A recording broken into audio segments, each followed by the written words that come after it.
back from what was just a 1-week vacation. And here's what was so great about it. As of Saturday, it felt like I'd been away for a month because I did a week on the other side of the Atlantic Ocean, having absolutely nothing come my way that has anything to do with what I do here in this job. And so that's what a real vacation is. A real vacation is really away from the job, and it really was. I am very, very glad that you did that. I am jealous and very glad that you did that. I will also let you know that while you were out, some of the most corrupt stuff that has ever happened in the United States ever, back to the history of our founding and before, happened while you were gone. So I'm glad you're home. Well, if it happened before today, I don't know anything about it. So this next hour will be about today, because that's all I know about. I paid no attention last week. Enough corrupt stuff happened today that I know it's going to be a pretty good show. Welcome back, Lawrence. We missed you. Thanks, Rachel. Thank you. Well, Donald Trump is now just 27 days away from completing the 80th year of his life. And on this, the 338th day of Donald Trump's 80th year, he finally said, "I don't want to be stupid." Too late, Donald. Too late. The time to not want to be stupid is not when you are president of the United States. The time to not want to be stupid is when you are in elementary school or at the very latest high school. And the solution to the problem of possibly being stupid is to do your homework, something Donald Trump has never done. Donald Trump's ghost-written first book tells stories of his life growing up as a spoiled rich kid. And in his school years, there is nothing about pulling all-nighters as final exams approached. There is nothing about academic excellence or academic striving, because Donald Trump was still sane enough to know in 1987, when the book was published, that if he claimed to graduate from college summa cum laude, that kind of lie would be easily caught and exposed. There is a story proudly told in that book of Donald Trump punching one of his teachers in elementary school, which is a very strong indicator of being very, very stupid. Because it's Donald Trump telling the story about him punching a teacher. There's no reason to believe it, because Donald Trump lies about everything, and he always has. But either way, actually punching a teacher in elementary school or inventing a story about punching your teacher in elementary school is a mark of grotesque stupidity.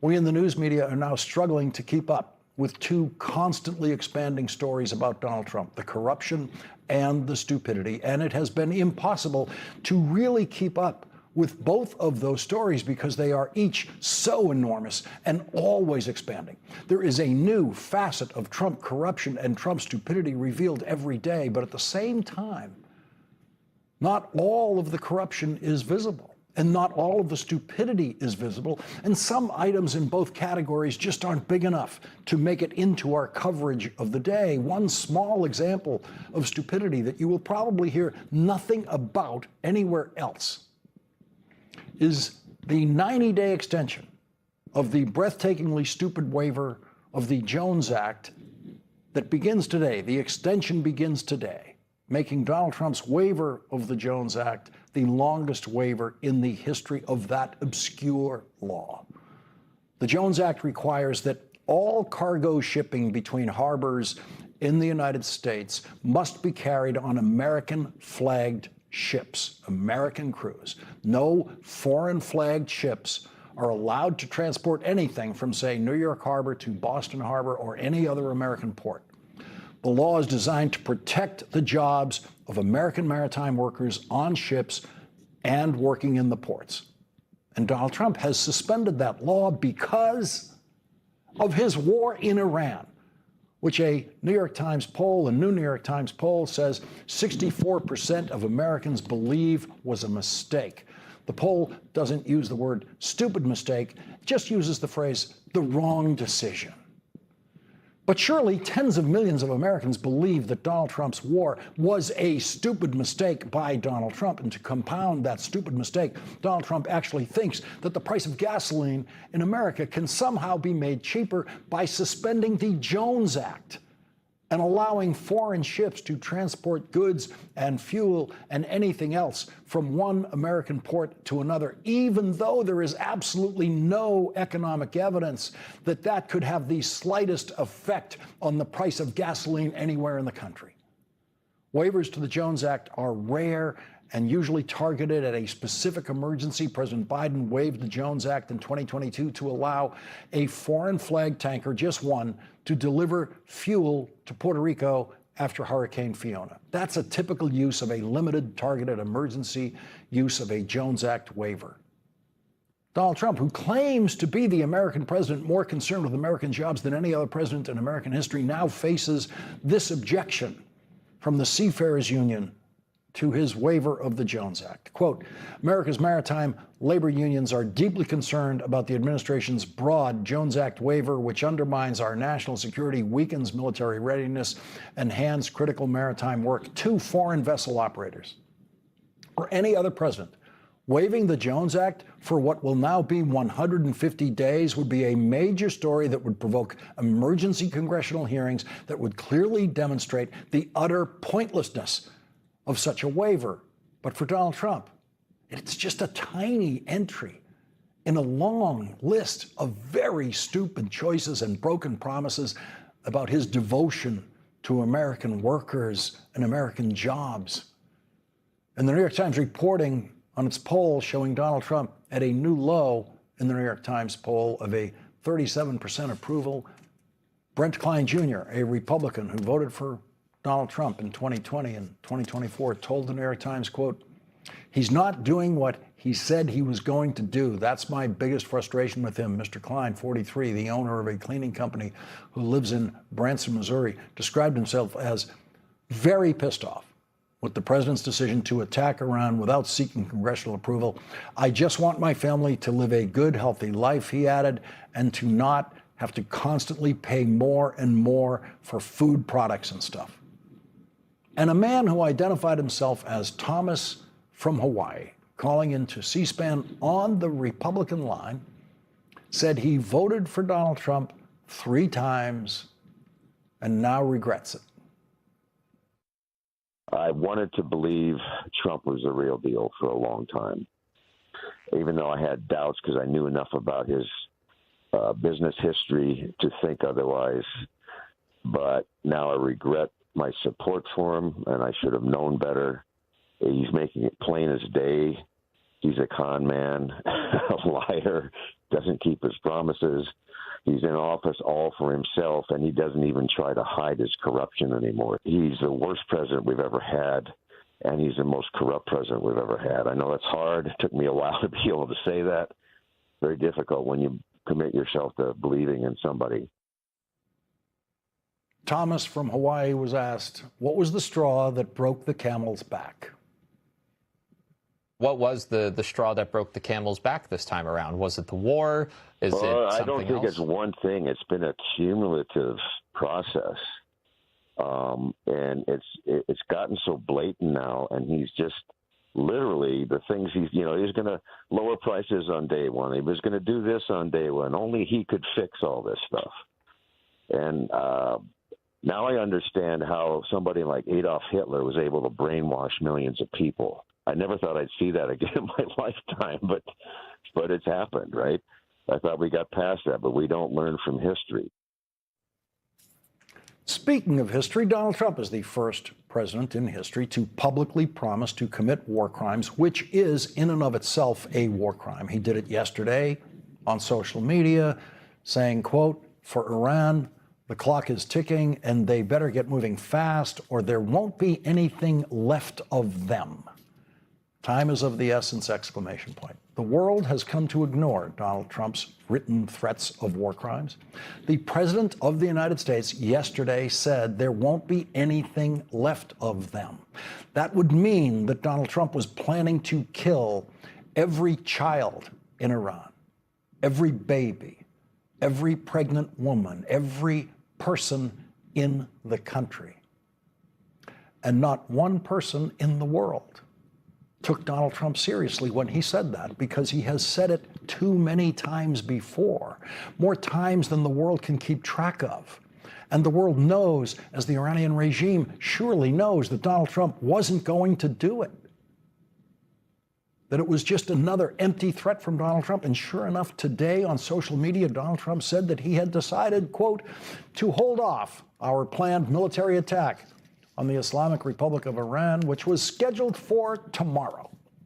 He claimed that the dictators of other countries in the region urged him not to commit any war crimes against Iran in the hope of concluding a peace agreement with Iran. And Donald Trump said, quote, this deal will include, importantly, no nuclear weapons for Iran, exclamation point. In other words, it will include exactly what was included in the deal President Obama and 5 other countries negotiated with Iran, in which Iran promised not to make nuclear weapons, not to pursue nuclear weapons in any way.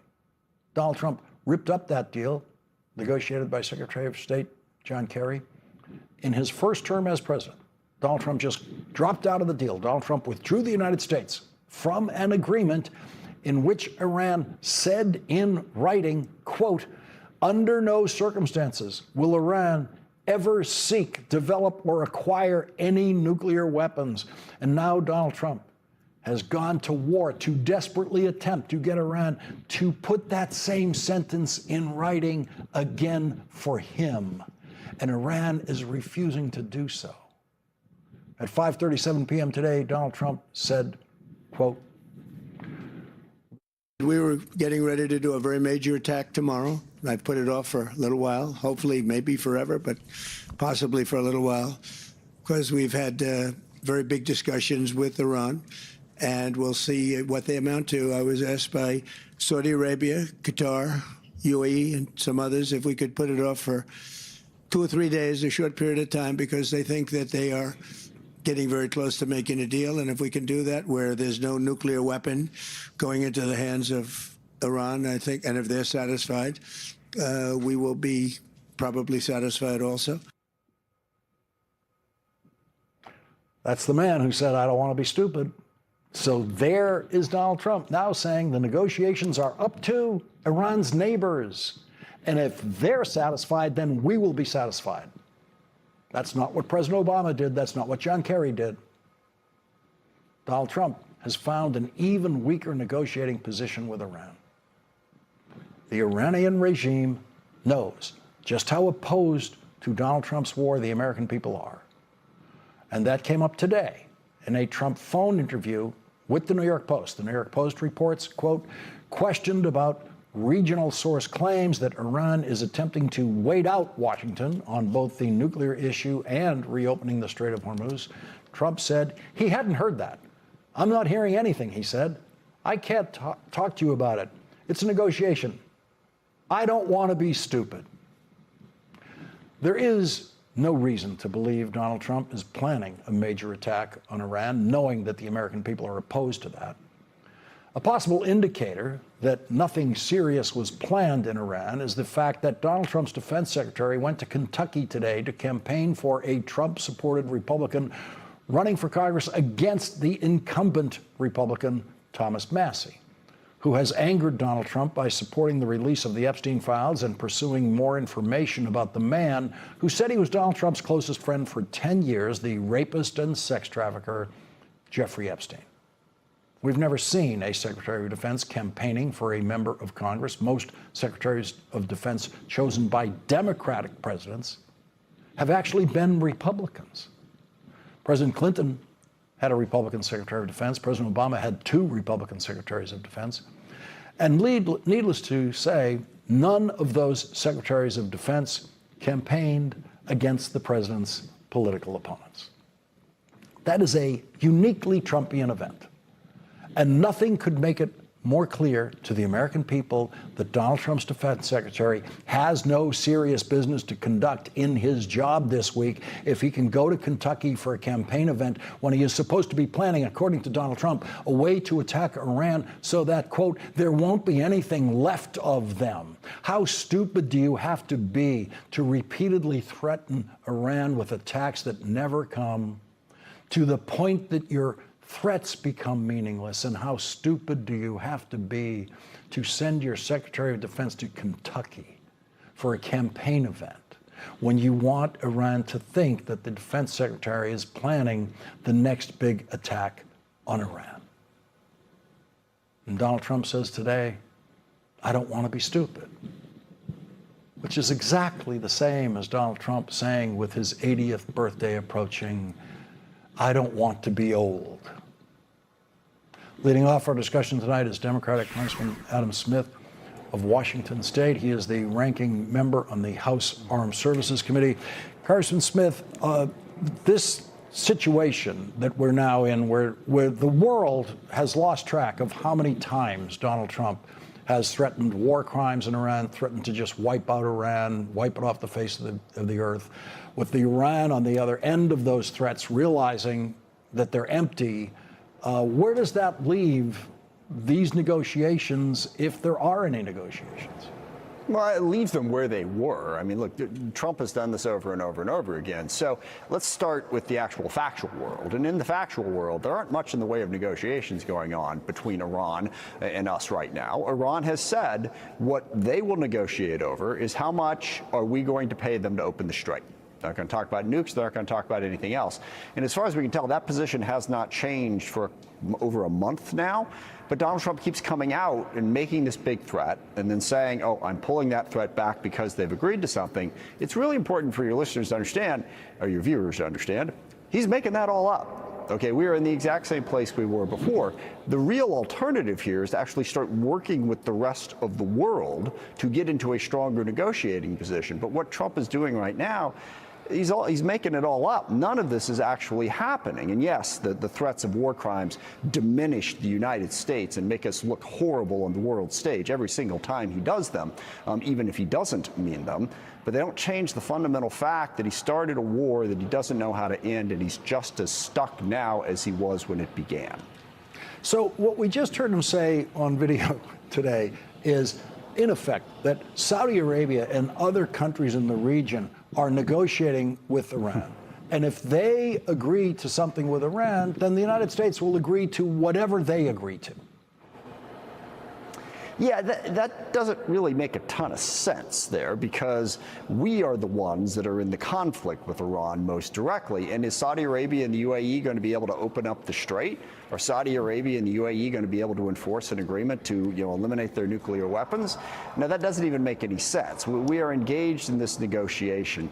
And look, it is just having such a devastating impact on this country. The cost of Donald Trump's policies just keep going up and up and up, none more so than the war, but it's certainly not the only one. So look, again, I think it's important, and we can lament all the terrible stuff that Trump has done. I think it's also important for a path out, and that path out is not to start bombing again. That doesn't get us anywhere. The blockade's not working. We've got to bring in the rest of the world, negotiate an actual agreement from Iran.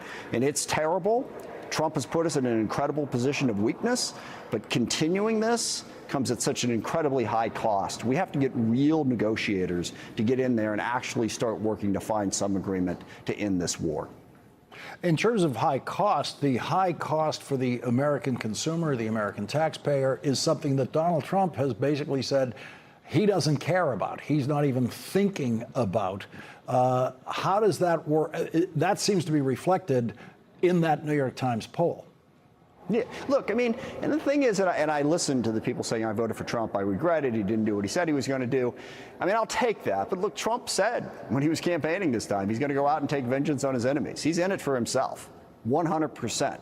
Now, that isn't that he doesn't occasionally have policies here and there that he sort of, flits around with all over the place. But at the end of the day, he wants to have as much power as he possibly can for himself. He doesn't care about us, and he wants to use our government, the Justice Department, the Defense Department, the Department of Homeland Security, to settle his personal scores and just basically for his ego. Whether it's renaming the Kennedy Center, tearing down the East Wing of the White House, now he's putting up an arch. He's doing all the, look, this is unbelievable to me.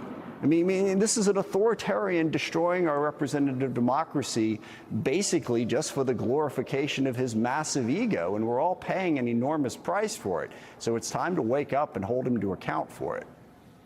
Congressman Adam Smith, thank you very much for starting off our coverage tonight. Thanks, Lance. And coming up, Elizabeth Warren is calling it corruption on steroids, and Donald Trump is lying, claiming that he knows nothing about it, as his attorney general is planning to hand out almost $2 billion in what could be secret payments to violent criminal Trump supporters or anyone else Donald Trump wants to give money to. That's next. Senator Elizabeth Warren is calling it corruption on steroids. Donald Trump is ordering the United States Treasury to pay $1,776 million to criminals who were convicted of violently attacking the Capitol in an attempt to overthrow a presidential election won decisively by Joe Biden. Donald Trump did this in the form of a so-called settlement of a lawsuit that he filed against the federal government, which he controls, for $10 billion, when Donald Trump's attempt to basically steal $10 billion directly from the federal government became politically unbearable even for Donald Trump. He forced the Justice Department to settle his case, which is a frivolous lawsuit of no merit at all. And the Justice Department announced the settlement today, landing on the magic number of 1776 as the precise figure for a fund called the Anti-Weaponization Fund. The fund will be controlled by Donald Trump and his attorney general, and nothing the fund does needs to be made public, according to the agreement. Nothing the fund does can be questioned by anyone outside the fund, like a court. The fund will be run by 5 members chosen by Donald Trump through his attorney general. The fund will pay unlimited amounts that will not be taxable income to anyone Donald Trump and his attorney general decide have somehow been victimized by being prosecuted for their crimes, or they could just give the money to anyone who claims they've been in any way bothered by the American legal system. When asked about it today, Donald Trump told this lie. He said, "I have to tell you, I know very little about it. I wasn't involved in the whole creation of it and the negotiation, but this is reimbursing people that were horribly treated." Donald Trump is the plaintiff in this case. It is impossible to legally settle a lawsuit without the plaintiff knowing everything about the settlement and approving everything about the settlement personally. Donald Trump's lawyers would not be allowed legally to settle this case without Donald Trump being involved in that settlement. So Donald Trump continues to lie and continues to believe that there is no way of insulting the intelligence of elected Republicans in Washington or his Republican voters. Joining us now is Democratic Congressman Ro Khanna of California. He's a member of the House Oversight Committee. Congressman Khanna, we have never seen anything like it. And as I read this thing, it's really open to Donald Trump to give money to anyone he wants to, even if you weren't prosecuted for anything by the Justice Department. Lawrence, this 1776 fund is making a mockery of every principle of our 1776 founding. I mean, it's literally Donald Trump stealing American taxpayer money and giving it to his criminal allies. No president in our history has ever just stolen American taxpayer money like this. And what is shameful is at a time where Americans have more costs of food, of gas, of utilities because of a war Donald Trump started, he's not taking this money and giving a check to the American people as any decent president would do. He has no regard for the public good. It's shameful. It's the most corrupt administration in American history. The details of this are really quite stunning as you read them. It includes the fact that they make no claim of being able to prevent anything illegal from being done with the money by any recipients of the money. Absolutely not. I mean, look, Todd Blanche, who is the Attorney General, acting Attorney General, who's blocked all the Epstein files, he's going to get to appoint 5 people on a board who are basically going to determine who gets the money of this tax dollars. There's no legal process. It's Trump's cronies getting to distribute working class money, taxpayer money, to whoever supported him. And these are criminals. These are people who invaded the Capitol. These are people who beat police officers. It is just total corruption in plain sight. And then it's a 5-person group, and a quorum is defined in the agreement as 3, and a majority of that quorum, 2, is all you need to actually get one of these payments. And it's just, and there's no, as I read it, there's no requirement for any of the decisions, anything that is done by this group, to be made public. Nothing. Basically, you have to convince Todd Blanche that you're a Trump acolyte. You could have a criminal record. You could have beat a cop. You could have been part of the insurrection. You could have destroyed the Capitol. But if you're for Donald Trump and you can show that, this group, the secret group, will take American tax dollars and basically hand it to you. And we're not talking about an insignificant sum. We're talking about $1.7 billion. I mean, you could have a check to everyone who has a higher gas prices at the pump. Instead, you're funding Trump's criminal allies. And I think people are seeing this now. It's because it's not just corruption. It's corruption that's taking, literally, stealing from American taxpayers. And the Treasury Secretary is involved in this particular corruption. Donald Trump ordering the Treasury Secretary to deliver that money to the Justice Department. Carson Cano, we have to squeeze in a commercial break here. If you could please stay with us when we come back. I want to ask you about today's interview by the House with the last person who thinks she's the last person who saw Jeffrey Epstein alive. That's next. From San Diego, California, where authorities are investigating the murder of 3 people at an Islamic center today. The victims include 2 staff members on the school grounds there and a security guard. Police have not released the names of the victims or of the murderers. Police also say that the 2 murderers then killed themselves. Here is San Diego's police chief, Scott Wall, speaking tonight. At about 9:42 this morning, we received a call of a runaway juvenile, and she began to share information that several of her weapons were missing. Her vehicle was missing, in addition to her son. She also said that her son was with a companion, and that they were dressed in camo. Joining us now is former FBI Special Agent Rob D'Amico, MS Now National Security and Intelligence Analyst. Rob, what do you expect to be the timeline on the release of more information about this? I would expect tomorrow, probably mid-morning, let them dig through some of the things that they're finding out tonight. Obviously, interviewing the family. The situation coming out with the missing weapons and vehicle and such was after the first one. So now that they kind of know where to hone into, they're going to start, doing the search warrants. We won't get into the real details because that's going to take, obviously, search warrants and other legal procedures. But they're going to be interviewing folks, and I think they'll come out with some more information. But it's not going to be as much as people actually want. The presence of 2 shooters is relatively unusual in these kinds of events. How does that affect the investigation? Well, it just doubles the amount of resources that you're going to need. Normally, you just focus in on one person, one family, one set of people that know them. Obviously, now that doubles into 2. We saw it in Columbine, but it isn't one of those often things to get 2 people to commit to do something horrific like that.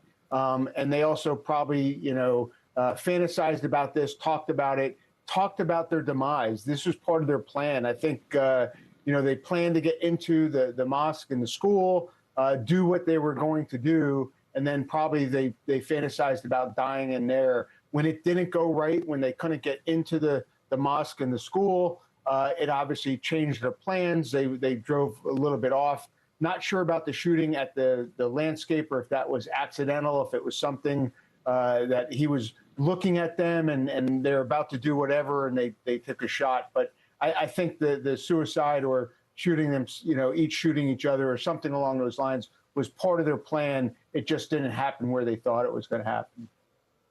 Rob D'Amico, thank you very much for joining us tonight. Thank you. Well, today the House Oversight Committee heard from the woman who has said that she believes she was the last person to see Jeffrey Epstein alive.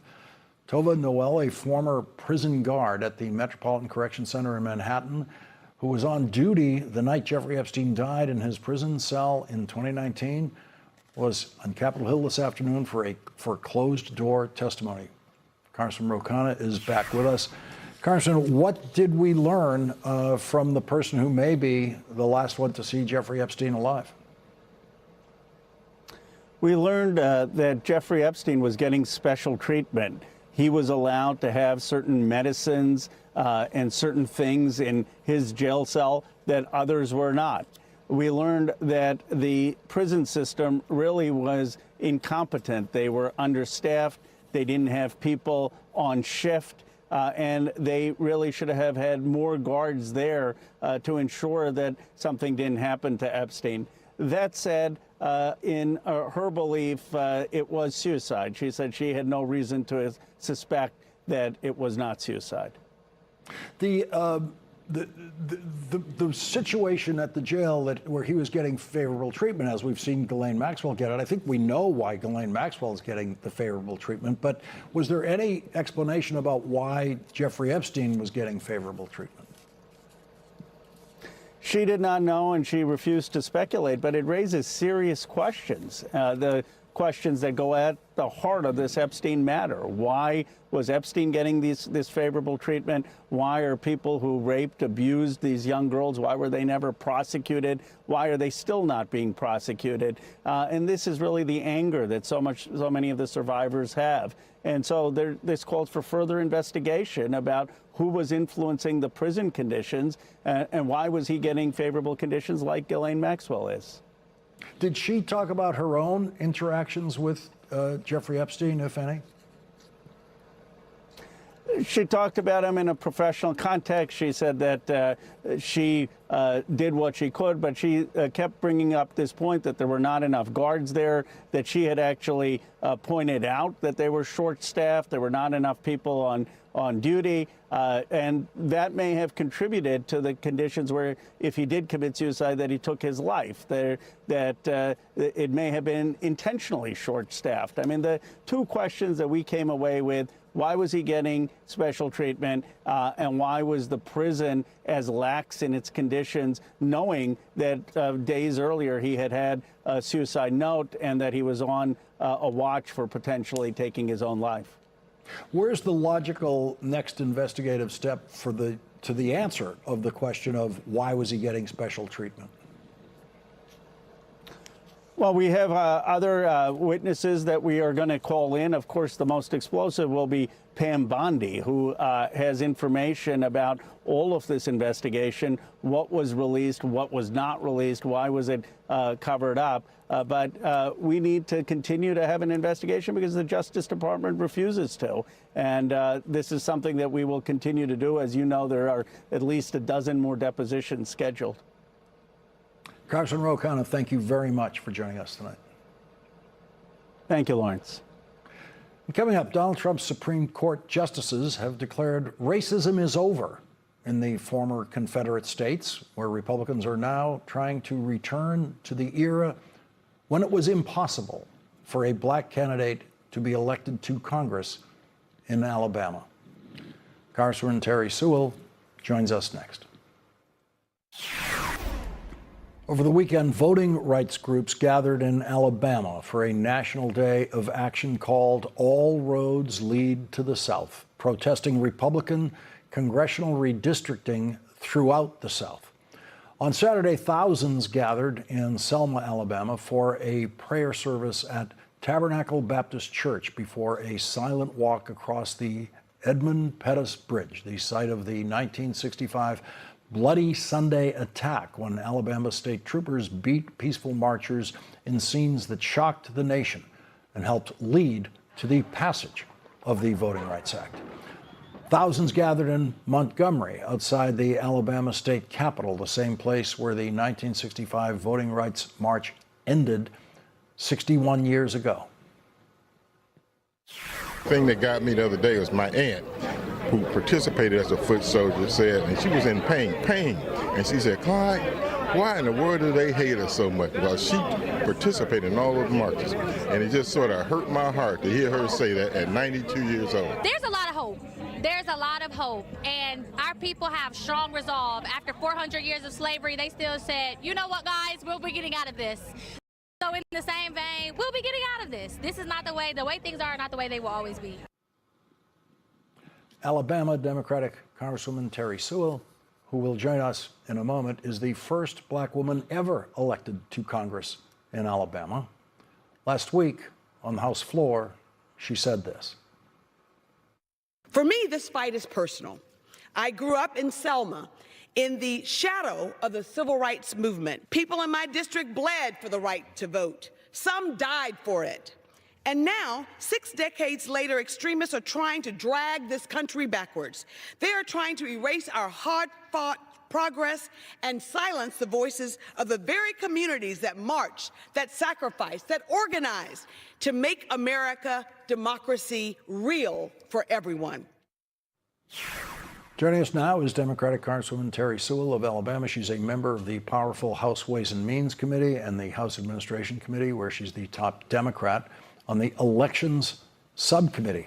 Congresswoman, that Elections Subcommittee now has a focus that has not been, it seems as though it hasn't been necessary for a while.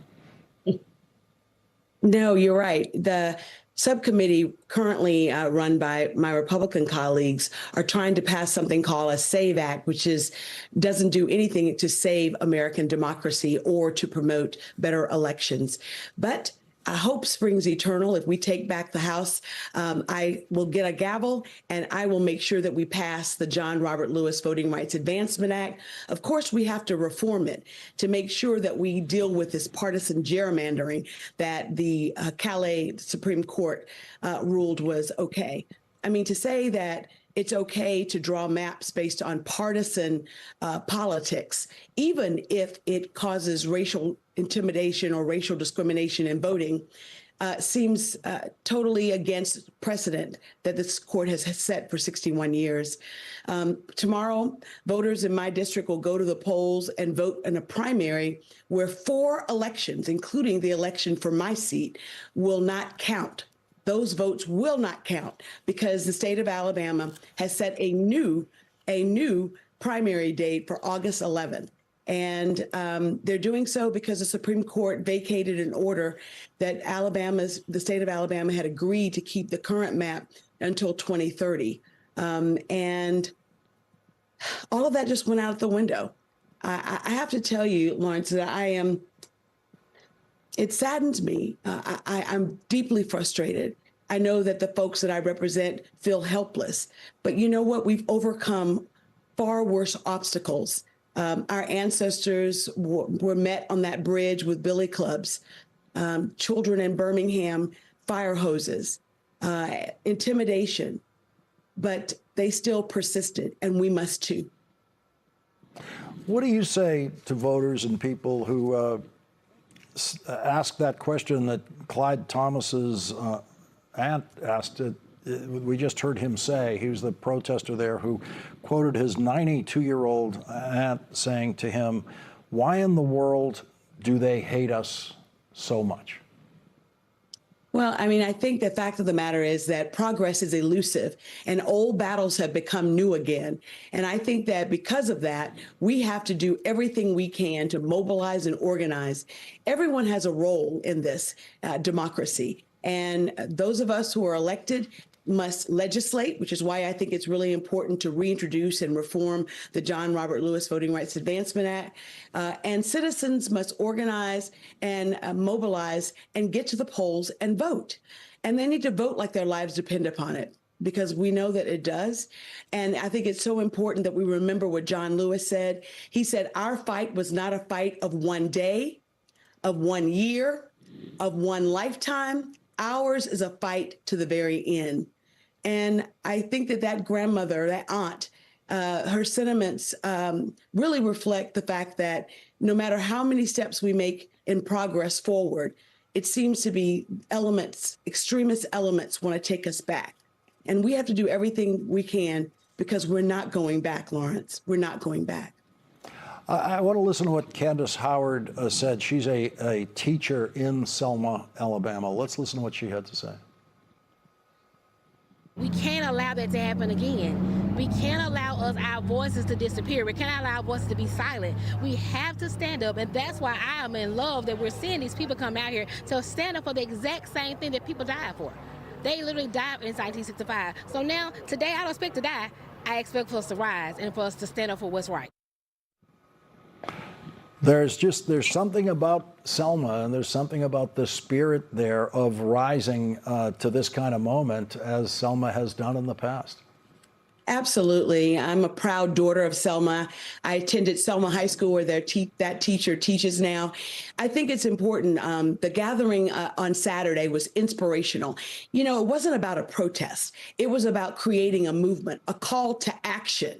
As she said, it's important that we make sure that we uphold the legacy, that very proud legacy of not giving in, of not giving up, of doing everything we can to fight back.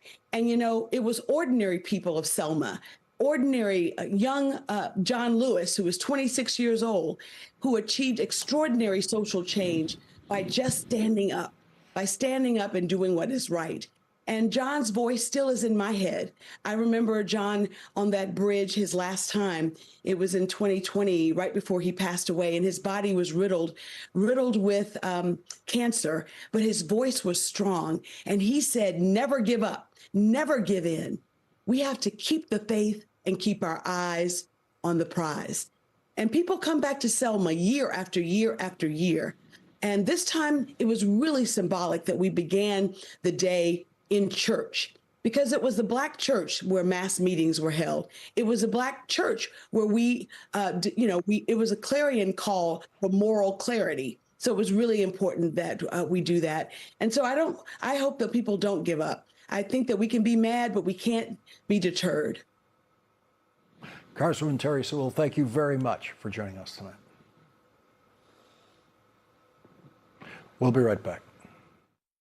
From what was just a one-week vacation, and here's what was so great about it. As of Saturday, it felt like I'd been away for a month because I did a week on the other side of the Atlantic Ocean, having absolutely nothing come my way that has anything to do with what I do here in this job. And so that's what a real vacation is. A real vacation is really away from the job, and it really was. I am very, very glad that you did that. I am jealous and very glad that you did that. I will also let you know that while you were out, some of the most corrupt stuff that has ever happened in the United States ever, back to the history of our founding and before, happened while you were gone. So I'm glad you're home. Well, if it happened before today, I don't know anything about it. So this next hour will be about today, because that's all I know about. I paid no attention last week. Enough corrupt stuff happened today that I know it's going to be a pretty good show. Welcome back, Lawrence. We missed you. Thanks, Rachel. Thank you. Well, Donald Trump is now just 27 days away from completing the 80th year of his life. And on this, the 338th day of Donald Trump's 80th year, he finally said, "I don't want to be stupid." Too late, Donald. Too late. The time to not want to be stupid is not when you are president of the United States. The time to not want to be stupid is when you are in elementary school or, at the very latest, high school. And the solution to the problem of possibly being stupid is to do your homework, something Donald Trump has never done. Donald Trump's ghost-written first book tells stories of his life growing up as a spoiled rich kid. And in his school years, there is nothing about pulling all-nighters as final exams approached. There is nothing about academic excellence or academic striving, because Donald Trump was still sane enough to know in 1987, when the book was published, that if he claimed to graduate from college summa cum laude, that kind of lie would be easily caught and exposed. There is a story proudly told in that book of Donald Trump punching one of his teachers in elementary school, which is a very strong indicator of being very, very stupid.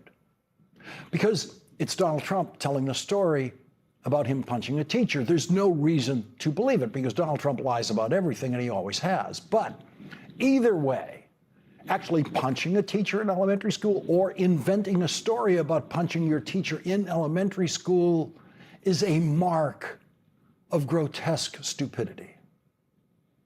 We in the news media are now struggling to keep up with two constantly expanding stories about Donald Trump, the corruption and the stupidity. And it has been impossible to really keep up with both of those stories because they are each so enormous and always expanding. There is a new facet of Trump corruption and Trump stupidity revealed every day, but at the same time, not all of the corruption is visible. And not all of the stupidity is visible, and some items in both categories just aren't big enough to make it into our coverage of the day. One small example of stupidity that you will probably hear nothing about anywhere else is the 90-day extension of the breathtakingly stupid waiver of the Jones Act that begins today. The extension begins today, making Donald Trump's waiver of the Jones Act the longest waiver in the history of that obscure law. The Jones Act requires that all cargo shipping between harbors in the United States must be carried on American-flagged ships, American crews. No foreign-flagged ships are allowed to transport anything from, say, New York Harbor to Boston Harbor or any other American port. The law is designed to protect the jobs of American maritime workers on ships and working in the ports. And Donald Trump has suspended that law because of his war in Iran, which a New York Times poll, a new New York Times poll, says 64% of Americans believe was a mistake. The poll doesn't use the word stupid mistake, it just uses the phrase the wrong decision. But surely tens of millions of Americans believe that Donald Trump's war was a stupid mistake by Donald Trump. And to compound that stupid mistake, Donald Trump actually thinks that the price of gasoline in America can somehow be made cheaper by suspending the Jones Act and allowing foreign ships to transport goods and fuel and anything else from one American port to another, even though there is absolutely no economic evidence that that could have the slightest effect on the price of gasoline anywhere in the country. Waivers to the Jones Act are rare and usually targeted at a specific emergency. President Biden waived the Jones Act in 2022 to allow a foreign flag tanker, just one, to deliver fuel to Puerto Rico after Hurricane Fiona. That's a typical use of a limited, targeted emergency use of a Jones Act waiver.